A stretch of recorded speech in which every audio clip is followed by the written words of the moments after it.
Hey, I am that dude, and welcome to another episode of What I'm Thinking. I know this hat kind of makes me look like a dick, so I'll take it off. I'm not really a hat person. How about this hat, for instance? How about this hat any better? No, probably not. Probably, still pretty unpalatable as hats go. And I'm like I said, I'm not a hat person. So I won't be wearing it, okay? Anyway, this is a web series where I just rant about TV and movies for a few minutes. So bear with me, okay? So anyway, a lot of the shows that I usually watch are going off the air for break, or they've been canceled, or the show producers figure it's time to call it quits. Either way, a lot of them are going off the air. So I've taken to rewatching a lot of classic movies because I have no alternative. There's nothing else on. So I rewatched Good Will Hunting the other day. So everybody's saying, how great this movie is, and it's a classic, of course. And of course, Matt Damon and Ben Affleck never wrote anything else as good.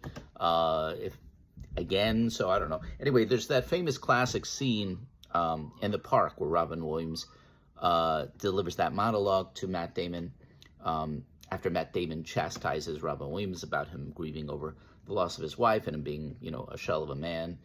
So Robin Williams comes back with, well, what do you know? You're just a kid. You never lived life. Can you even tell me what it smells like in the Sistine Chapel? And I think Matt Damon, his character, could have just, derailed that whole conversation by saying, yeah, we went on a school trip to the Sistine Chapel. I know exactly what it smells like in the Sistine Chapel. It smells hella musty, okay? A bad odor is emanating from the chapel, okay? It's a real old place. If he just said that, then I guess by that logic, he would have proven to Robin Williams that he really did live, and he had a leg to stand on when chastising Robin Williams' character. So if he just simply gone to the Sistine Chapel, that whole 5-minute monologue, which is so beautiful and profound and etc., would have been history. Anyway, he didn't do that. Anyway, so what else? What else did I rewatch? Well, talk about an illogical scene in a movie, the last scene of Bridget Jones, right? Where the last scene of Bridget Jones, you have Mark Darcy, okay, who gives up a high-powered law job in New York. He flies back to England in a snowstorm. He goes to Bridget's flat, right? And him and Bridget are about to finally bang their brains out, right? They're finally going to consummate their love.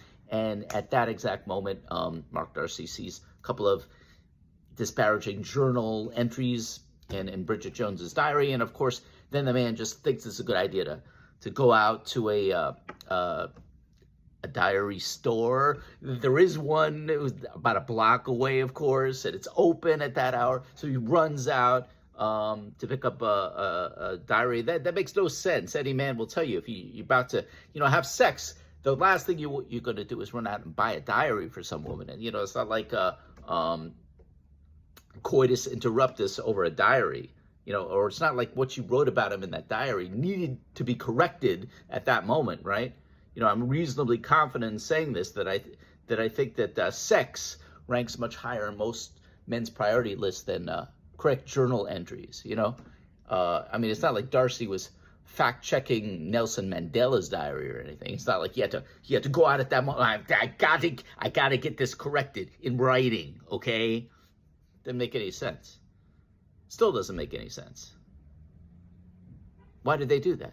Anyway, also, I guess they ran out of TV commercials that are any good, because those, have you seen them, the Zach Braff, Donald Faison T-Mobile ads where they're just singing? That's got to be ranked pretty high in the list of annoying commercials. And I've never heard auto-tune used to such a terrible effect.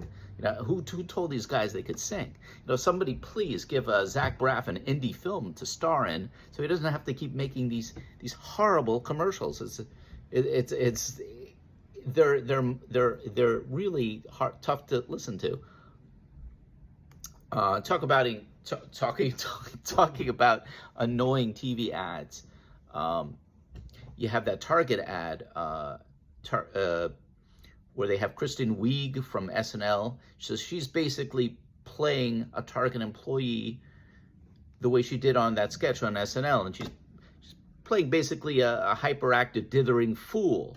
So I don't know what genius thought that would be good for their public image to cast Christine Wiig doing those Target commercials. I mean, what are they going to have next? While we're at it, why don't we get Martin Short resurrect his old Ed Grimley character? Why don't they have him do Ed Grimley for Walmart or something? Doesn't who is the PR guy behind this? Of course, Young Sheldon is also ending, because of course the young actor who played Young Sheldon aged out of the premise. I mean, you know, his voice dropped. He's like 6'2".